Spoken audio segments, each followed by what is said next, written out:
A Cadeia da Prece, Jesus mais perto de você. Capítulo 118 do livro de Salmos é uma coisa que poucos falam, mas que a gente vai falar um pouquinho aqui agora, né? Uma coisa que poucos sabem. O Salmo 118 especificamente, porque Jesus, quando saiu, antes de sair do cenáculo onde ele comeu a última Páscoa e instituiu a ceia, eles cantaram um hino. E esse hino que eles cantaram eram os Salmos 115, 116, 117 e 118. Portanto, esse salmo que nós vamos ler uma parte, só os primeiros 9 versículos, este salmo foi a última canção que Jesus cantou aqui na terra. Quando eu fui batizado no Espírito Santo, Deus me deu variedade de línguas, muitas línguas diferentes, às vezes até me atrapalho. E toda manhã eu sempre canto um hino ao Senhor em línguas estranhas. E é uma coisa tão bonita, gente. Eu já disse uma vez aqui, eu precisava gravar pelo menos a melodia, porque são melodias lindíssimas. Eu não entendo nada do que eu estou falando, mas são melodias belíssimas. E eu fico imaginando então Jesus cantando isso com os seus. Cada um tinha um tom de música, porque isso aqui, além de uma poesia, além de um recado de Deus para o seu povo, além de um sentimento do momento vivido pelos salmistas, são alguns, não é? Acima de tudo, uma música de louvor a Deus. E eles cantavam: louvai ao Senhor, porque Ele é bom, porque a sua benignidade é para sempre. Diga agora, ó 10ª igreja, que a sua benignidade é para sempre. Diga agora à casa de Arão, que a sua benignidade é para sempre. Digam agora os que temem ao Senhor, que a sua benignidade é para sempre. Invoquei o Senhor na angústia, o Senhor me ouviu e me pôs em um lugar largo. O Senhor está comigo, não temerei o que me pode fazer o homem. O Senhor está comigo entre aqueles que me ajudam. Isso é muito forte. Pelo que verei cumprido o meu desejo sobre os que me aborrecem, os que me perseguem, né? E esse versículo, segundo os estudiosos, é exatamente o meio da Bíblia. Esse versículo aqui. É melhor confiar no Senhor do que confiar no homem. É melhor confiar no Senhor do que confiar nos seus governantes, no caso príncipes aqui. Amém? É muito forte tudo que Jesus canta aqui, até porque o momento que ele estava vivendo era um momento de perplexidade humana, que ele sabia que tinha que enfrentar, mas também não imaginava que fosse tanto assim. Tanto que na sua oração, por 3 vezes ele pede que, se fosse possível, Deus passasse dele o cálice, sem que ele tivesse que beber desse cálice. E esse cálice é simplesmente o cálice da ira de Deus contra uma humanidade pervertida como essa que nós estamos vivendo hoje. E Jesus veio, enfrentou terrores, enfrentou muitas dores, muita decepção, muita ingratidão, muita traição, muita vergonha, muita humilhação. As figuras que se mostram, evidente, né? Mesmo nas estátuas lá do Miguel Ângelo, ou nas revistinhas de escola bíblica e tudo mais, sempre botam um paninho na frente de Jesus, né? Mas a verdade é que diante da sua mãe, das suas tias, das mulheres que o sustentaram na sua caminhada de 3 anos e pouco, das mulheres que foram curadas por ele, ele simplesmente foi pendurado, todo arrebentado, nu, naquele madeiro. E mesmo assim, ele canta palavras como essas que nós vimos aqui, não é? são o texto das últimas, em aramaico, né? As palavras da adoração coletiva de Jesus com seus discípulos. Eles cantaram juntos esses salmos, né? Especialmente esse último aqui, conforme está lá em 26:30 de Mateus, se você depois quiser confirmar, né? Quando eles saíram, não saíram sem antes cantar. E em qualquer momento antes da sua prisão naquela noite, Jesus poderia tranquilamente ter fugido, né? Podia ter se afastado do Monte das Oliveiras no escuro, ninguém teria percebido e ia para uma outra cidade, se disfarçado, desaparecer no deserto da Judéia. Podia fazer tudo isso. Ele já há muito tempo tinha dirigido resolutamente os seus olhos para a cruz, e isto foi o que o impediu de fugir dali. Na verdade, se ele quisesse, ele descia da cruz. Se ele quisesse, ele pediu uma legião de anjos do Senhor para libertá-lo dali. Mas como ele mesmo disse, mas foi para isto que eu vim ao mundo, para viver esse momento, para pagar um preço que o Rogério Amorim não pode pagar, que ninguém poderia pagar. Foi para isso que eu vim, e eu vou até o fim, porque como está escrito, eu sou o Cordeiro morto desde a fundação do mundo. Ele tinha consciência dessas coisas, e por mais que na sua humanidade, teoricamente, ele tenha vacilado, em momento nenhum, na verdade, ele deu curso a esses vacilos, por causa do medo, por causa da dor, por causa da sede, por se sentir abandonado por Deus. Meu Deus, por que me desamparaste? Nunca, nunca. Você pode... Tem filho de Deus aqui? Você, como Jesus, que é o Filho de Deus encarnado, você pode até, num momento de muita dor, de muita desilusão, de fraqueza, uma punhalada profunda nas costas, uma perda irreparável, você pode até se sentir desamparado por Deus, mas ponha uma coisa no seu espírito: não tem chance nenhuma de Deus te desamparar. Não tem. É contra a palavra, a própria palavra dele que diz: nunca te deixarei, jamais te abandonarei. Jesus disse: estarei convosco todos os dias até a consumação dos séculos. Pode a tua mãe, que teve você por 9 vezes sendo entretecido no seu ventre, te abandonar, esquecer de você, mas eu jamais te abandonarei, diz o Senhor. Então, por mais que o momento de dor, de decepção, aflige o nosso coração, saiba você que nestes momentos é que Deus está ainda mais perto de você. Sempre que eu falo essas coisas, já falei muitas vezes aqui, né? Eu me lembro de uma música gravada pelo Duque Dalvan, há muitos anos atrás, nos anos 80, né? Rastros na Areia. Eu já nem sei se eu sei contar essa história de novo, né? Mas diz que ele se via caminhando, a história da vida dele, se via caminhando na praia com Jesus. E onde eles andavam ficava uma marca dos seus pés, os dele e os de Jesus do lado. Mas chegou numa certa altura da caminhada, ele já não viu mais as pegadas dele. E ele pensou então que Jesus o tinha abandonado, trocando as pegadas. E reclamou: Senhor, a única coisa que eu tenho para resmungar, para reclamar contra ti, é que está vendo esse trecho da minha vida aqui?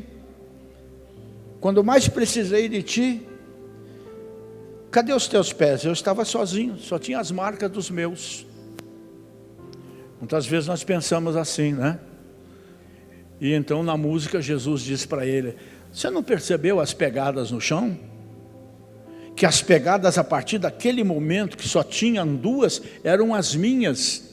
E que elas estavam muito mais fundas no chão do que normalmente na nossa caminhada. E sabe por quê? Porque foi o momento mais difícil da tua vida e eu carreguei você no colo. É por isso que eu gosto de música sertaneja, que tem umas letras lindas, né? E é uma verdade, insofismável, né? Então, o primeiro, confiança em Deus. Nas horas que se seguiram, dentro desse contexto que nós estamos falando aqui, Jesus foi traído, enfrentou a traição de Judas, a indiferença, e eu diria assim, uma apatia. Eles não estavam entendendo nada dos discípulos, a fuga de todos eles diante do perigo. A gente diz que Pedro negou, todos negaram, todos fugiram, todos deixaram Jesus lá em cima sozinho com os soldados e aquela caterva, Caifás, Anás, romanos, judeus e tudo mais que queriam trucidá-lo, né? A negação de Pedro naquela madrugada, enfrentou os açoites, os insultos, um desânimo terrível que se abateu sobre ele fisicamente, emocionalmente, enfrentou uma completa falta de justiça, a tortura da crucificação, e que esses dias eu estive vendo todos esses documentários a respeito dos pregos, a respeito, o parecer médico, a respeito da morte de Jesus, o porquê e tudo mais, não é? Foi uma coisa terrível.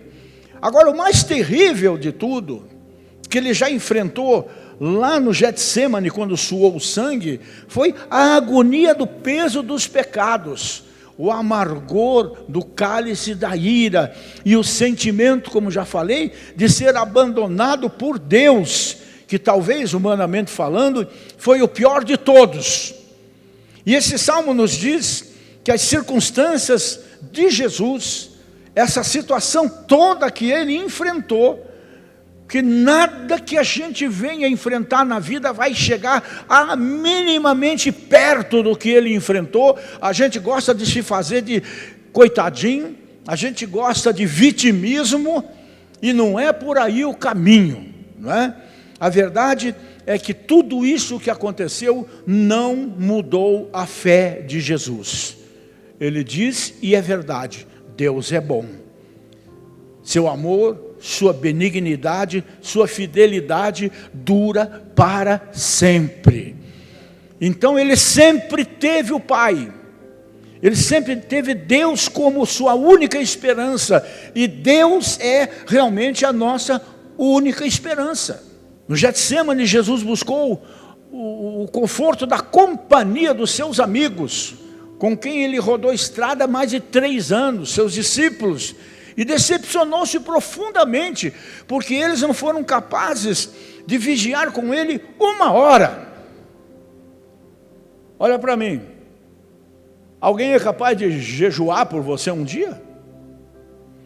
Alguém é capaz de investir meia hora de oração por você? Pelo menos é que a nossa família espera de nós, como crentes em Jesus.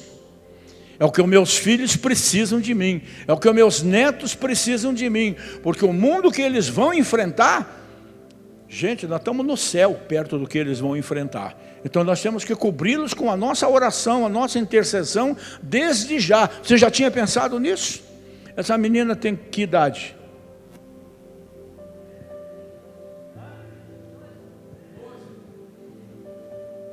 Invistam em oração sobre a vida dela, porque o mundo que espera essa menina, aquelas crianças, é um mundo muito mais perverso do que este que nós enfrentamos. E olha, vou te dar um motivo de gratidão para você botar aqui: Senhor, obrigado porque eu vivo em Curitiba e no Paraná. Isso aqui é um oásis no Brasil. Curitiba não é Brasil, Você não vê aqui, nem por perto do que você vê a cada minuto em São Paulo, Rio de Janeiro, Salvador, Recife e até Porto Alegre. Curitiba é uma cidade à parte. Tem que agradecer por viver em Curitiba. Tá aí um motivo para você, né? Então, pode ser que nenhum outro ser humano esteja ouvindo o nosso choro, vendo as nossas lágrimas, né?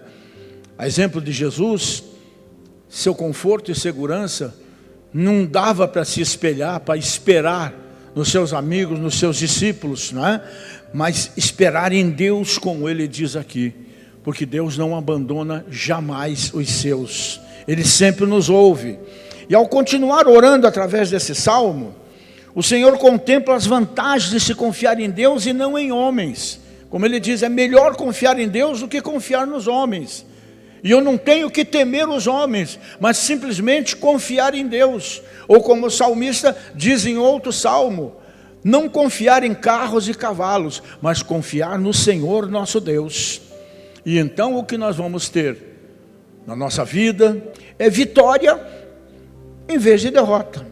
No Getsêmani, Jesus disse aos seus discípulos que estava completamente cercado pela tristeza.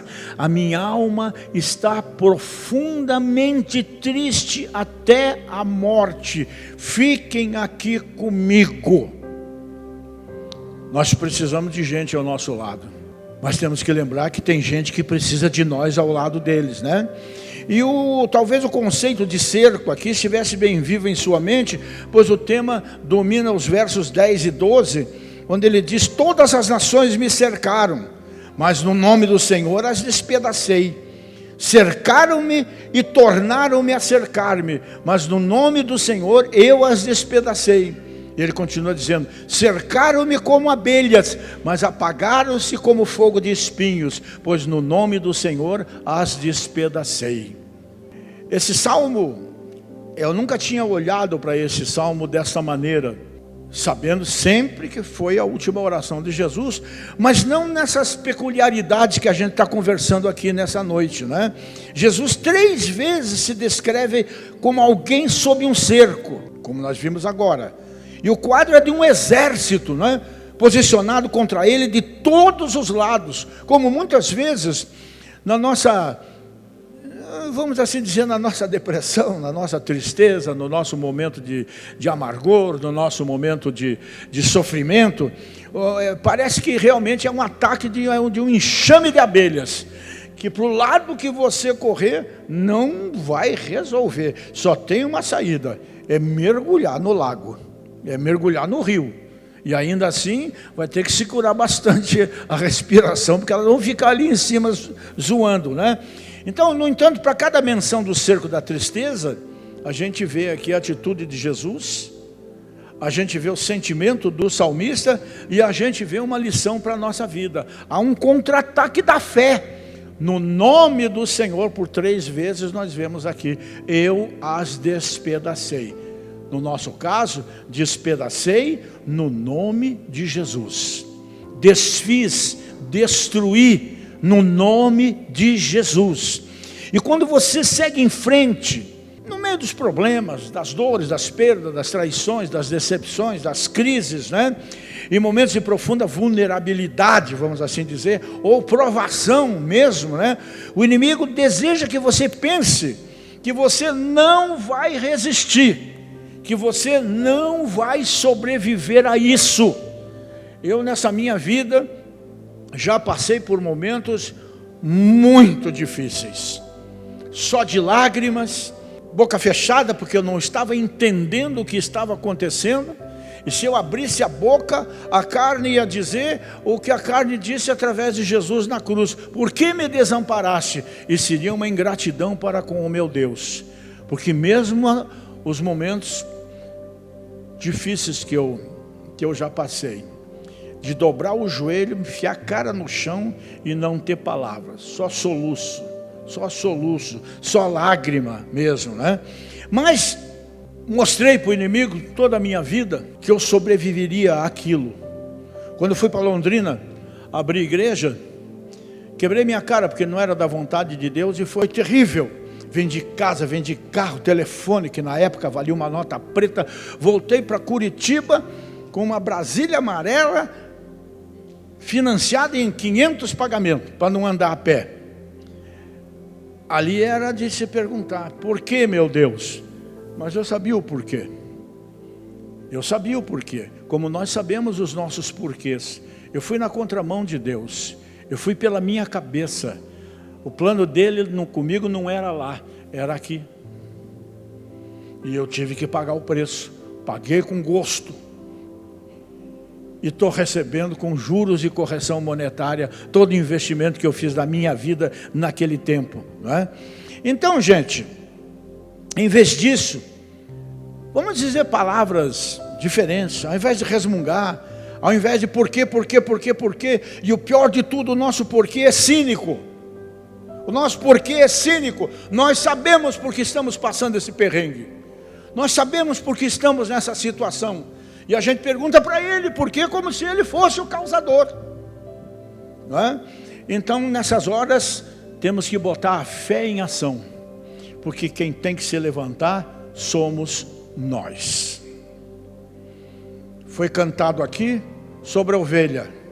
Não se iludam com essa, que Deus vai buscar a 100ª ovelha, porque você não é a 100ª ovelha. Quem sai da igreja, que se desvia dos caminhos do Senhor, não é a 100ª igreja, é o pródigo. Ele só vai atrás da ovelha que foi enrolada, enganada. Agora, aquele que faz porque quer fazer, esse vai ter que voltar porque quer voltar como pródigo. Vai ter que se arrepender, vai ter que se humilhar. Ou então vai ter que chegar na condição do pródigo, lamentavelmente. Essa é uma verdade. A gente prega um evangelho muito bom, que Deus é muito bonzinho. Deus é justiça também. Deus é vingança também. Tudo no seu tempo, né? Então, vamos dizer assim, versículo 13, o Senhor me ajudou.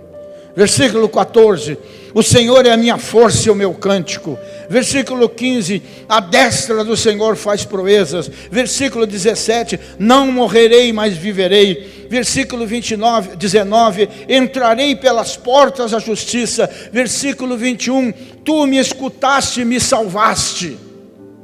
Esse salmo, procure ler em casa os 29 versículos e meditar nele nessa noite antes de deitar. E então vem aquilo que a gente chama de justificação. Jesus sabia que a sua rejeição pelos homens fazia parte do plano de Deus para exaltá-lo.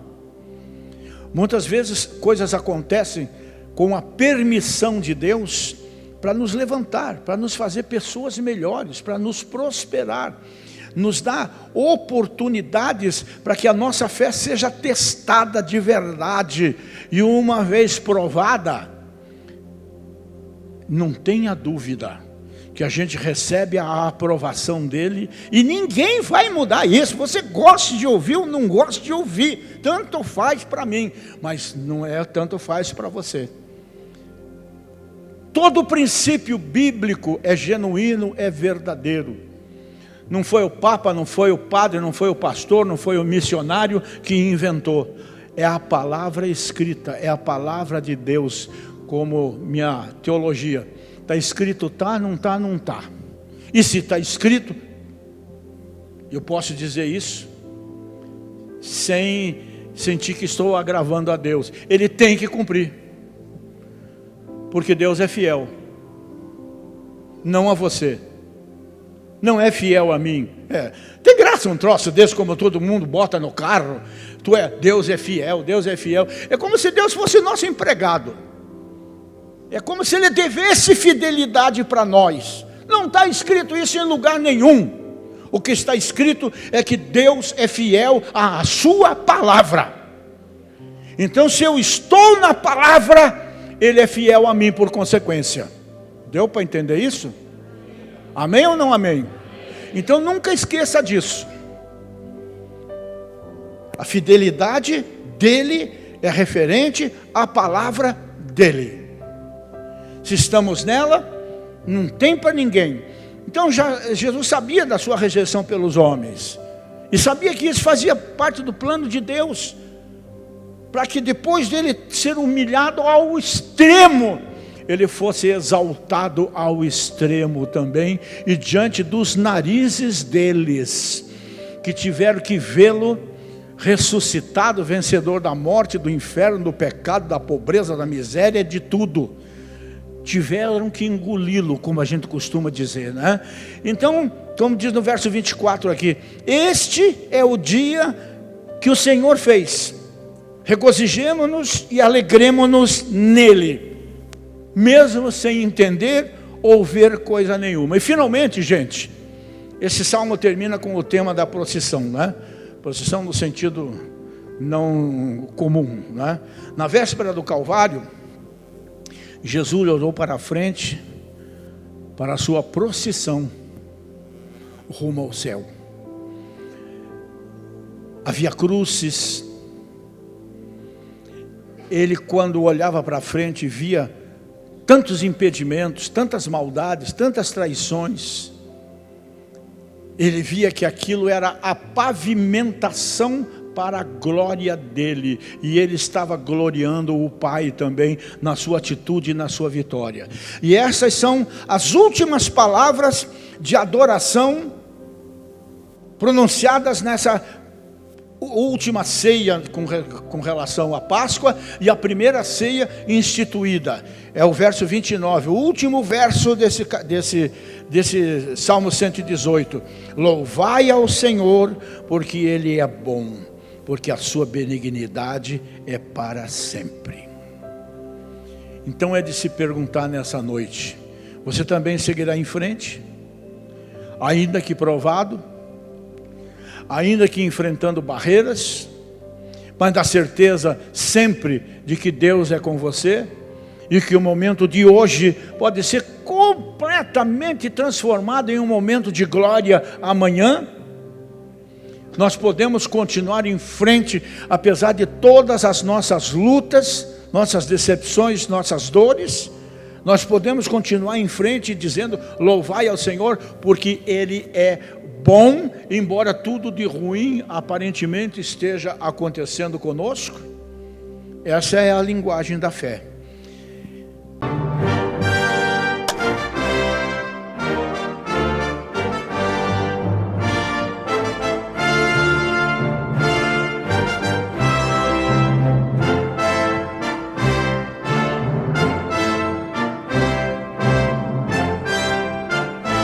A Cadeia da Prece, Jesus mais perto de você.